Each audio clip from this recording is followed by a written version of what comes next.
एक नगर में एक राजा राज्य करता था। राजा बहुत ही बुद्धिमान और होशियार था। वह किसी भी बात को बिना सोचे समझे नहीं करता था और किसी को भी सज़ा देने से पहले उसकी सारी बातें सुनता था, तभी उसको सज़ा देता था। दूसरे देश की राजकुमारी उसकी बुद्धिमानी पर हमेशा शक करती थी और उसकी नए नए तरीके से परीक्षा लेती रहती थी, लेकिन राजा हर परीक्षा में पास होता था और अपने दरबारियों को यह साबित कर देता था कि वह एक योग्य राजा है।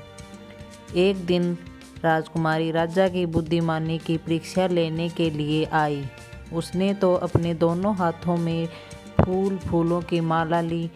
एक फूल की माला असली थी और दूसरी कागज़ के फूलों की थी, पर दोनों देखने में एक जैसी लगती थी।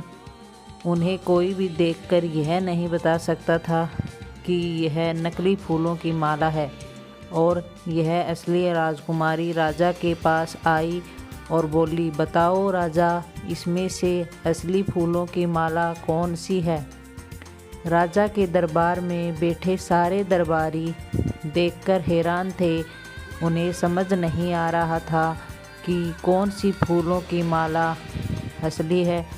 राजा भी जब अपनी आंखों से देख कर परेशान हो गया तो उसने अपने सेवक को आदेश दिया कि वह बगीचे वाली खिड़की खोल दे।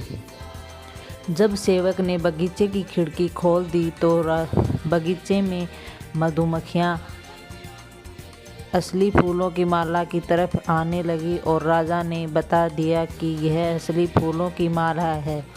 राजकुमार यह देखकर हैरान हो गई और बोले, सच में राजा, आप बुद्धिमान हैं और होशियार हैं। आपने बता दिया कि मधुमक्खी असली फूल के पास आएंगे, वही असली है, क्योंकि मधुमक्खी नकली फूलों पर कभी नहीं बैठती।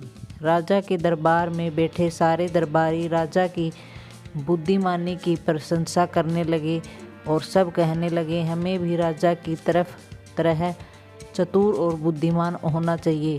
अभी हम संकट से बाहर निकल सकते हैं और अपने राज्य के सेवकों की सुरक्षा कर सकते हैं। अगर राजा बुद्धिमान है तो वह नगर की अच्छी तरह से देखभाल कर सकता है, अपनी परेशानी को भी दूर कर सकता है। राजा ने यह काम बहुत अच्छी तरह से किया था, जिसके बड़ा सभी लोग राजा की तारीफ करने लग गए थे।